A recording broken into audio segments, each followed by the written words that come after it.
Hello, and a very warm welcome to the STUDIOCANAL Presents podcast.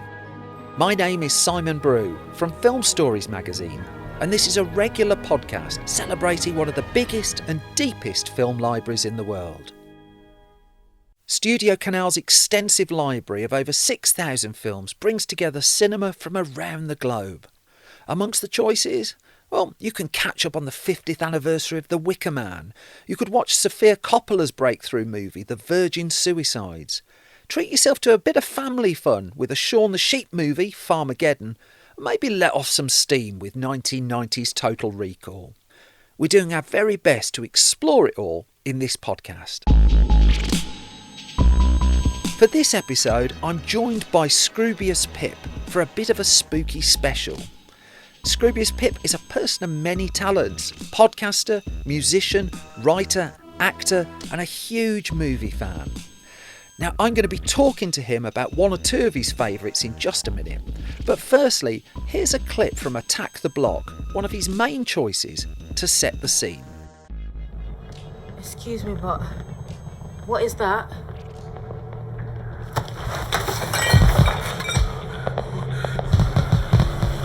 Oh, my days!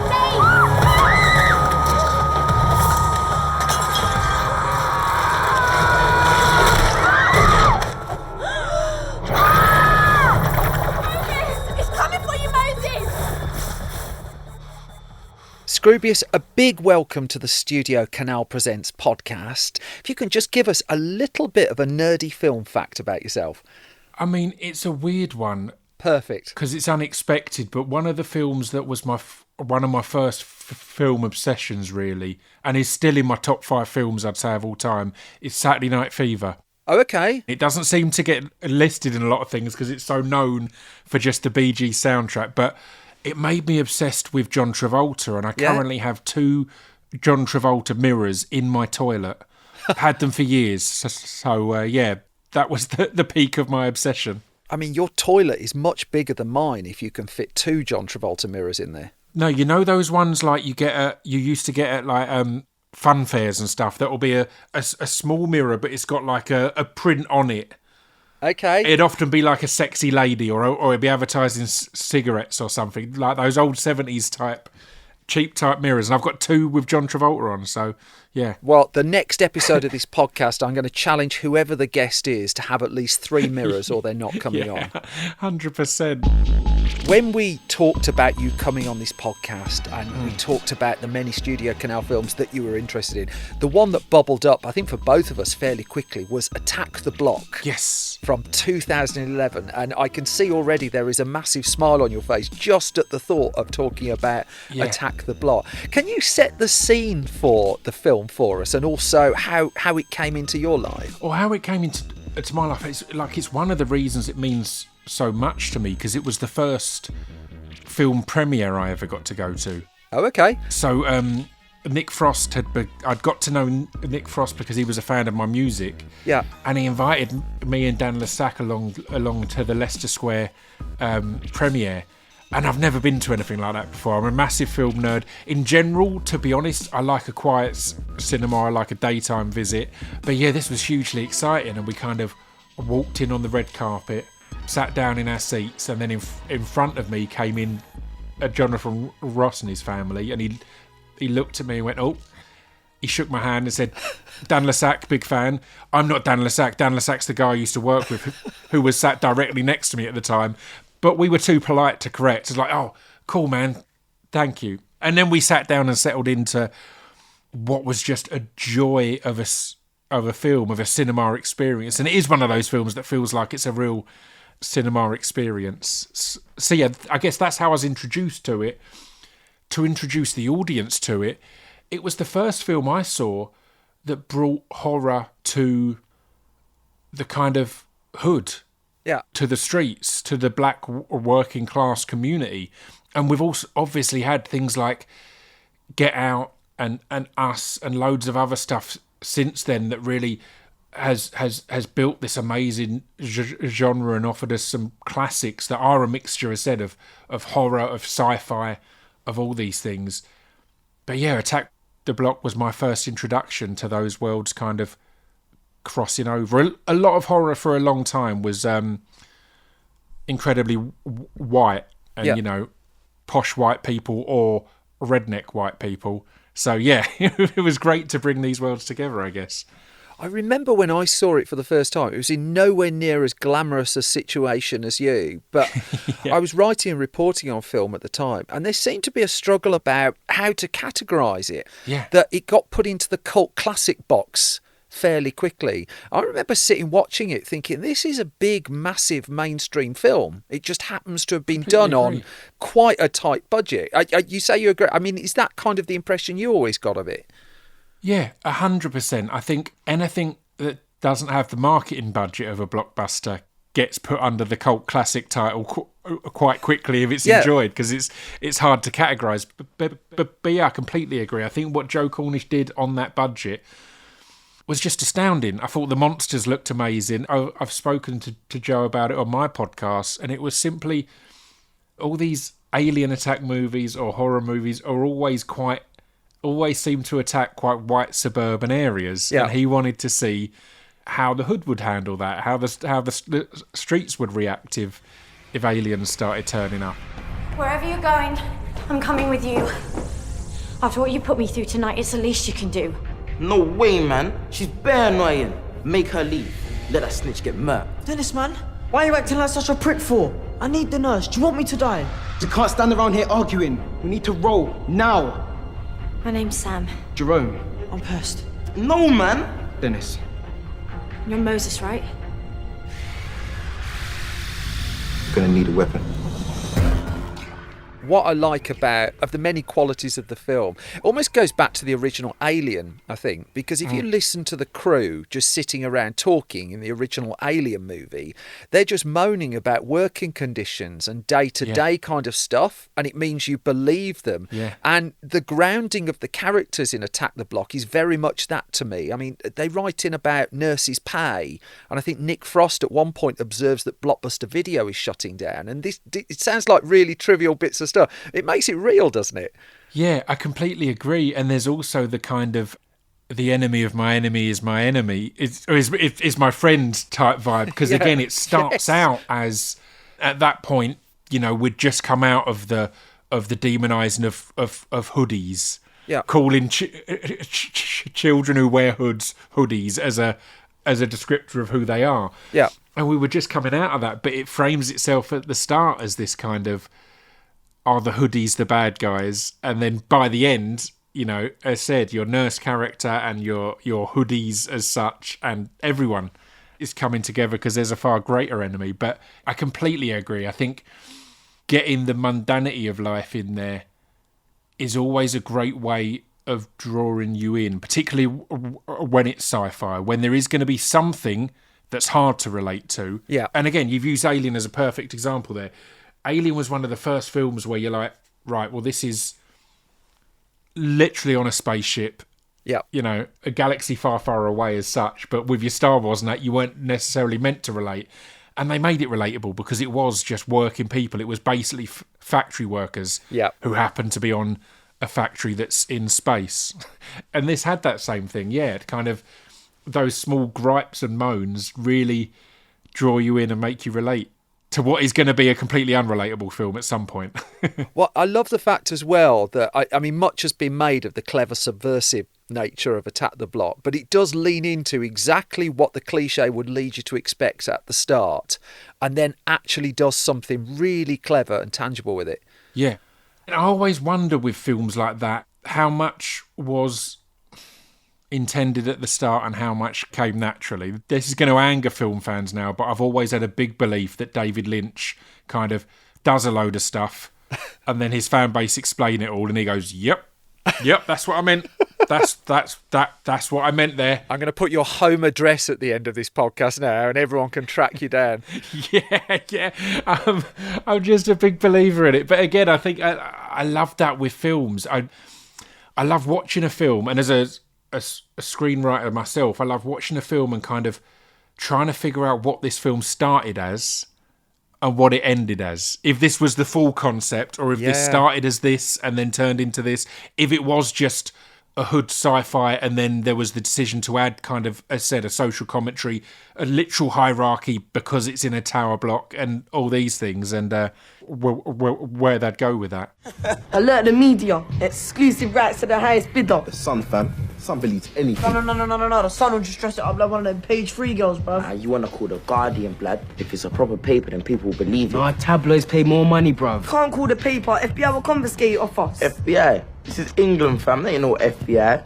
It's Section 6 or something. We need an expert to verify that thing, you know. Hey, look in the yellow pages and look for them, like, all those scientist people know about all them meteor things. Yellow pages? Like what? A for aliens? It's no secret that Joe Cornish lent into the area in which the film is set, both for its locations and also for its casting. I mean, the underappreciating art of film casting it's never really talked about enough. Yeah. But I wonder how much getting a really informed, a really realistic and raw cast did have that kind of impact on the film. You've touched upon arguably the most important part, because you've got to remember Joe Cornish is a middle-class white man. So, yeah. You know, he needed that cast and that voice to give that authentic nature to it, the language, the way everyone interacts and talks. Absolutely crucial. I've worked a couple of times recently with Jermaine Hunter, who broke out in Attack the Block. And again, from everything I've heard, it felt like a real family. Yeah. You know, it felt like they got everyone together, and then the film almost came out of that. But yeah, I completely agree. It's weird, isn't it? Because it really echoes that this isn't the cult classic type film, because on your Shade Meadows type films, everyone will be talking about the casting and how amazing it is that they found these people, and street casting and all these other things. Whereas because this does actually, rather than cult classic area, it feels like a blockbuster. It's not talked about as much. That there's so many new names in there, so many who have gone on to absolute greatness, and yeah, it's crucial. I mean, Jodie Whittaker had broken through, hadn't she? I think it was Venus a few years before, opposite Peter O'Toole. I mean, she was vaguely on the map at this point. John Boyega, whoever the casting team was, who found him and found the others, they're the ones who don't get given awards, right? I mean, or that's it, and they 100% should, because you've got to look at whether this is a horror or a sci-fi. One of the leads went on to be essentially a lead in Star Wars, and one went on to be Doctor Who. Yes. So it's like it's the pinnacle of sci-fi has all come out of this, and Jodie Whittaker had broken through, but this was one of those standout moments. And I love when we have these films that, as you say, have this low budget but just get embraced. Like it felt it was instantly embraced, and it felt like it was instantly considered a classic. I've seen you around there before, you know. You lived there long? Couple of months. Nice place you got. Thanks. Thinking of moving. Shame. Why? I don't like the area. Now, what do you mean you don't like that area? And what's wrong with that area? I grew up in the West Midlands, and the only film I remember shooting in the West Midlands around the time that I was growing up was a small horror film called I Bought a Vampire Motorcycle, which had Michael Elphick in it. Yeah. And it's the only point of reference I had to filmmaking in my locality when I was growing up. How important do you think it is to an area that a film depicting that area is also shot in that area? Yeah, I think it's huge. I think partly because it's the biggest annoyance ever if something is slightly off and slightly inaccurate. I'm a big fan of all your superhero films, but it infuriated me when Thor was getting on the tube and it wasn't right. I knew you were going to say Thor and the Tube. It's like it's the simplicity of it. It's like you've got hundreds of millions. Just get it factually accurate. But it's an inspiration as well. And at this point, we'd had films like Kidulthood and Ill Manners and stuff like this, but that's very much one genre and one representation of these communities and these areas. So I think it's hugely important to be putting sci-fis in there, horrors in there, and kind of really showing the variation and the depth. I love the fact too that the one film they directly reference in the movie is 28 Days Later, which is the only other film I can think of in that period of time, even in that decade either side, that tried to do something like this on this kind of scale. Yeah, I completely agree. And it's weird how these things don't seem to spawn a load similar, if you know what I mean? Because it's so odd. When any of these films come out, again, the with all the love and excitement around everything everywhere all at once, we're probably not going to now get a whole slew of absolutely genre-bending, no-rules filmmaking, and that's weird. Like in music, if Lily Allen blows up, then we get Adele and Kate Nash and Little Boots and so many other people in that kind of area and realm, and we don't necessarily always get that with film. See? Is that a dog? No, that is not a dog. That's black. Too black to see. That's the blackest black ever, fam. That's blacker than my cousin Femi. This is a really funny movie as well. Yeah. If I had a favourite bit, the only character who gets told off for swearing in the entire film is Jodie Whittaker's. Yeah.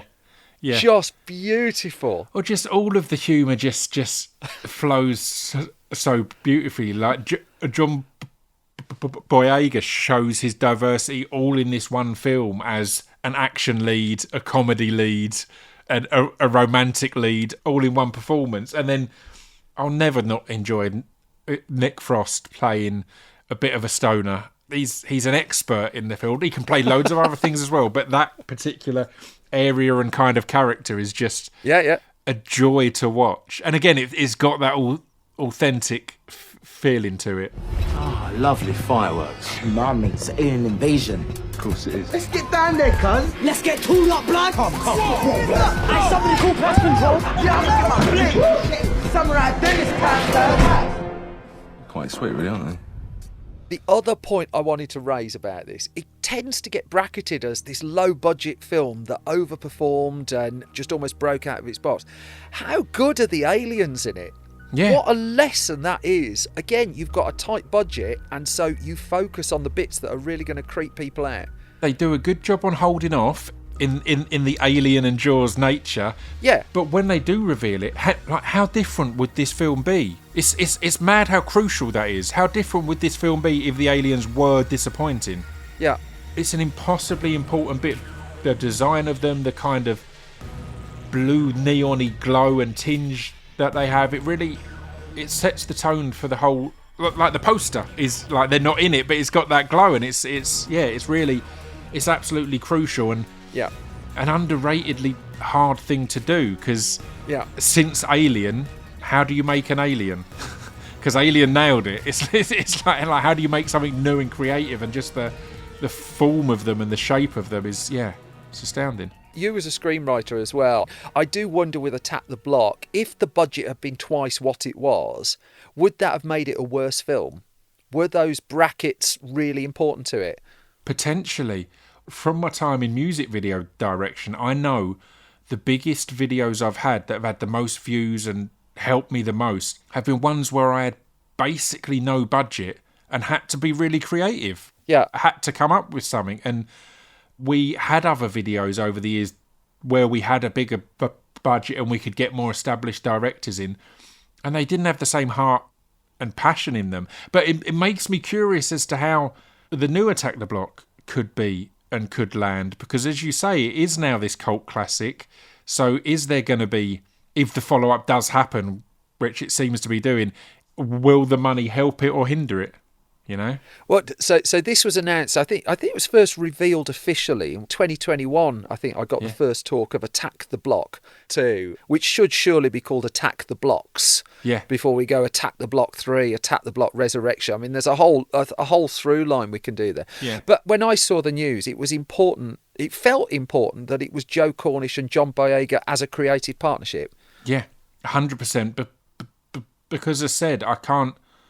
It always has to be said with the most respect for Joe Cornish. As a massive Joe Cornish fan, someone I can't get enough of. But this film wouldn't have worked if it was purely his voice behind it. It was finding John and Jermaine and numerous others who were given that freedom to be lads on an estate, and mess about. And there has to have been so much improvisation and so much freedom in the scripts to get that atmosphere and vibe that they got. So now both John and Joe have gone off and done so many amazing things. I love the idea of them coming back together to see where it goes. It gives you faith in it, right? It's one of those ones. It's a weird one that when these announcements come, I can never explain my instant reaction, but it will always be either, oh yes, or I'd leave it alone. And this was one that was like, oh yeah, this sounds good. This could be fun. Because, I mean, I quite like Jaws too, but you can tell it's not Spielberg's Jaws. Yeah, of course. Jaws 3D, I mean, by that point, we're far... That's what they should do. Attack the Block 3D with a fake shark halfway through. I love it. We can sort this. You've got his number, right? I'd be up for that. I'll give him a shout. And the beauty of the third in the trilogy, and Joe being such a nerd, is you're kind of meant to mess that one up. So they could really steer into that. Listen, whatever kind of gang war bullshit you're involved in, leave me out of it, please. Hey, this ain't got nothing to do with gangs. Or drugs, or rap music, or violence in video games. This is the worst night of my life. Feelings mutual. You talked just before about the amount of improvisation and the amount of space that they must have had on the set. Yeah. The other crucial thing here is it's 88 minutes. This is really razor tight, and it feels to me like there must be a 2-hour cut out there somewhere. I mean, we had a 10th anniversary cinema re-release, and it was the same film, and it's not the kind of film anyone's gone back and touched a frame of. I love an under 90-minute film though, and it feels like it's especially at my age, that's just gold. Yeah, I can't get enough of it. It is an embarrassing buzz when I see that. And again, I watch so many films that are far longer than that, but there is always that little, I guess, the non-film nerd in me that goes, 88 minutes? Oh, okay, lovely. that's spot on. Can you just lend some of your music expertise just to that side of the film? Yeah. If you can just talk to us just a little bit about the soundtrack to it. Yeah, I think the soundtrack and all of it, the tone all sits so well together, the soundscapes and the soundtrack, so we get the authentic feeling of that area, of that community. But then it's essential that, like, the aliens have to sound right, and not necessarily only their noises, like the kind of synth and the glow as they appear, the swell and the vibe and that general sinister tone. It's audio and visual.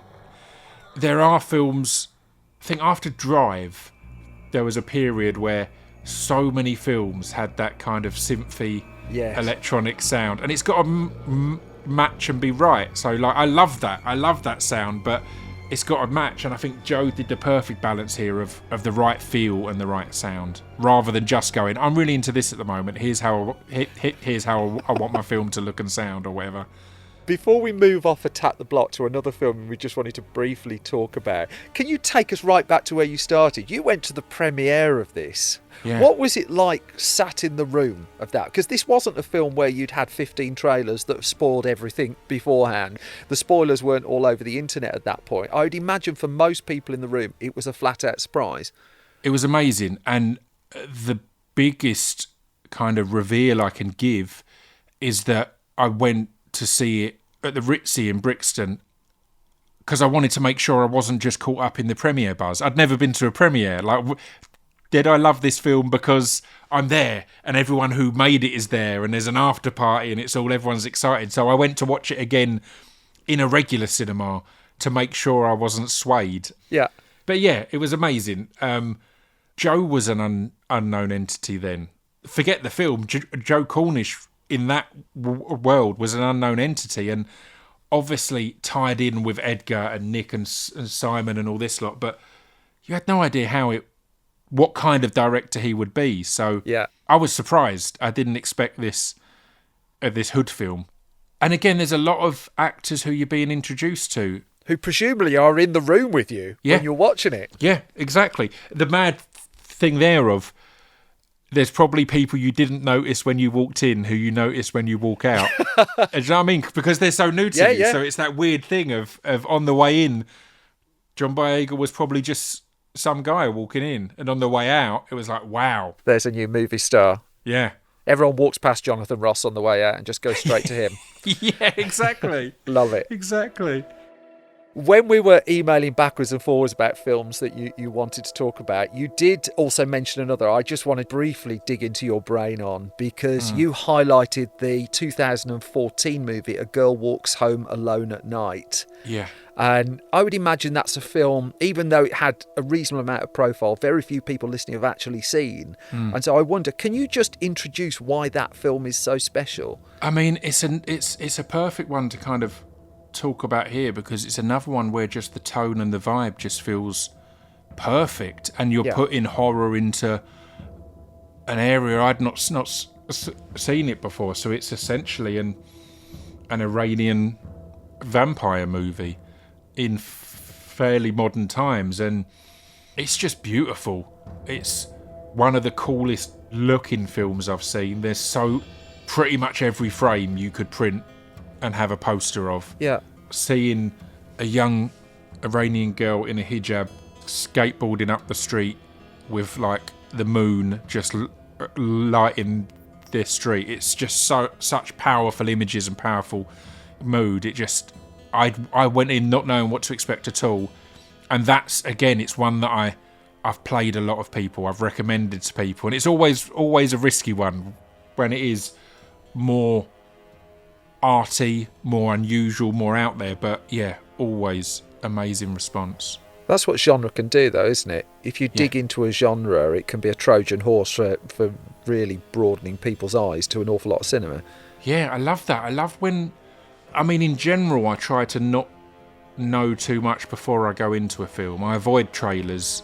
Ever since the second of Nolan's Batman films, which had an amazing trailer with the stadium blowing up and all of this. But I then went and watched it in IMAX all excited. I was like, oh, I've seen all the best bits. And it broke my heart a little bit. So in general now, because I know I go to the cinema at least a couple of times, or at least once a week, often a couple of times a week, I'm like, I'll go in as blind as possible. And this was one that my brother just handed me a DVD and was like, watch this. So that's how blind I went in. I had the cover, essentially. I had the cover, which, again, it's a beautiful poster. And yeah, just went in completely blind and was just entranced. It's dreamlike. And that's the perfect tone and film for any vampiric story, right? Because there's meant to be a level of dreamy nature, of that control, of hypnotism and that kind of thing. And it feels like you drift through this film wonderfully. And just as with Attack the Block as well, it's a writer-director behind it, Ana Lily Amirpour. The story goes she had to crowdfund just to get the film made in the first place. It was a battle and a half just to get this movie going. It's mad, and I've spoke to a few different directors who've had similar, and it's that weird thing, isn't it? Because on the other end of it, it's this amazing journey and success story that they've fought against the odds and made this beautiful thing. It always makes me think how many people didn't make it through that fight. How many amazing films have we missed out on because of the, a few years back it was if it's not a superhero movie or if it's not genre, it can't be made. Now there's a lot of, if it's not a TV series or a miniseries, it's hard to be made. How many amazing films are we missing out on because people don't survive that fight? I mean, even as we're recording, this is the year we've seen Celine Song's Past Lives break through. Yeah. Another debut feature, but it's just what you say. What we're seeing is the 1% tip of the iceberg there. Another one I went in not knowing anything about it. I went into the cinema, I just heard loads of hype, and I thought, I'd read a brief synopsis, I thought, this doesn't sound like my kind of thing, really. And I just came out just glowing with what I'd just witnessed. And we're getting more of it. I mean, more and more of these risks are being taken. I feel really conscious saying any of this because I currently have my writing and directing debut in developments. So I don't want this to sound like I'm doing a kind of, hey guys, take risks on new voices and putting my hand up. But it is a beautiful thing to see, and it is, having spent the last year or so seeing how easy it would be to throw in the towel on a project.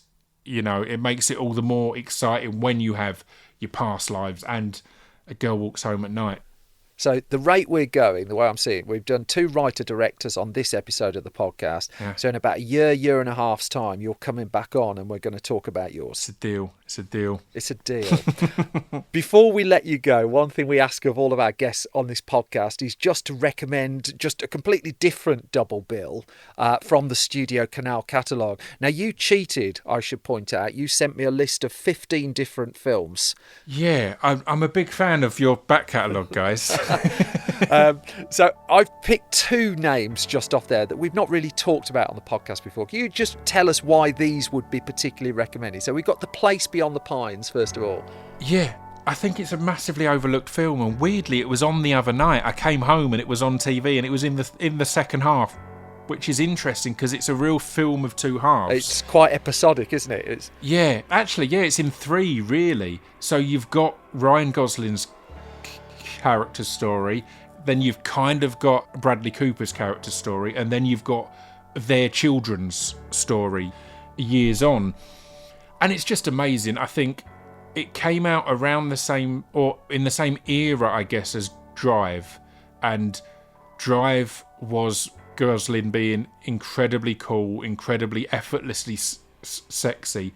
And I would argue he does that as good, if not better, in Place Beyond the Pines. I think his character in this, he's a motorbike kind of stuntman. He does the wall of death thing where you drive round a wall kind of horizontally. Yeah. And he's just so cool. Again, I wonder if there's too many similarities, because I was going to say another iconic jacket, more iconic smouldering, but a really good character. And I loved how you get a certain way into this film and you think, oh, is it wrapping up now? Yep. Like, how long has it been? Is this 88 minutes? Like, how long has it been? and then you realise, no, the next part is just starting. And it is, as I said, it is quite episodic in its nature. And I think everyone in it is fantastic. So, yeah, I really enjoyed that. Well, let's go shorter for the concluding part of your double bill. I think coming in at just around 90 minutes is 2020 Supernova, a film that got lost a little in the midst of pandemic stuff, I think. It made my Films of the Year list. I do an end-of-year podcast every year. That's my Films of the Year. And Supernova was in there because Stanley Tucci and Colin Firth are just such a believably beautiful couple. Yeah. There's a podcast called Cuddle Club I'm a fan of as well. And one of the questions in that is favourite on-screen cuddle.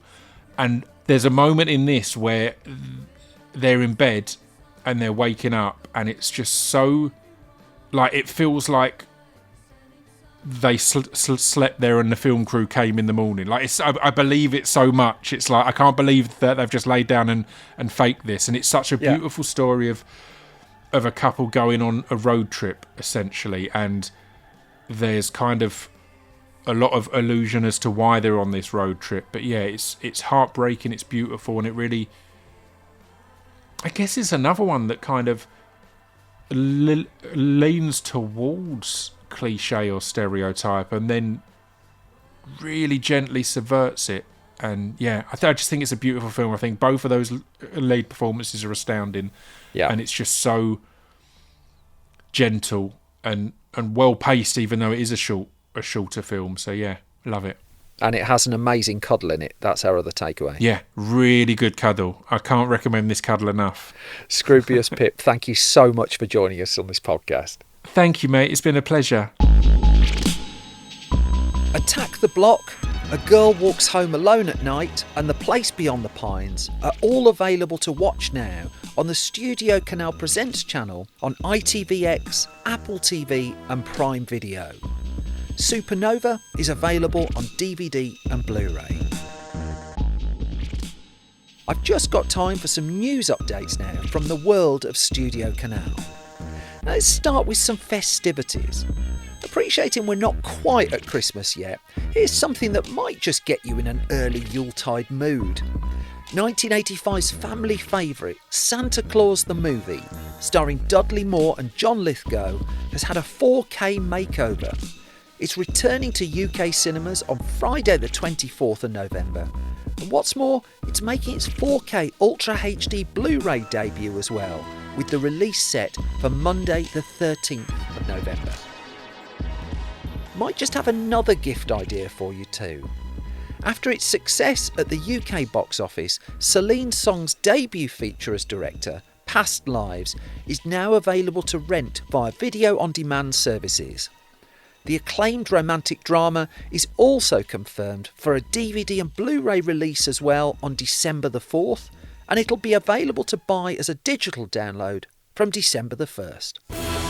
One more thing, I'm able to confirm that the hugely anticipated third Paddington movie, Paddington in Peru, will be in cinemas, wait for it, in November of 2024.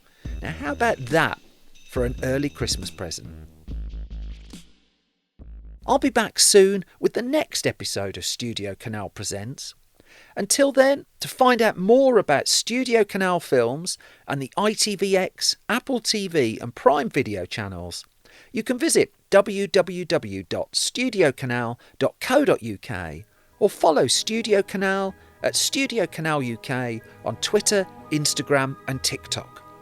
I'm just off to check I've double locked my front door in case aliens are invading.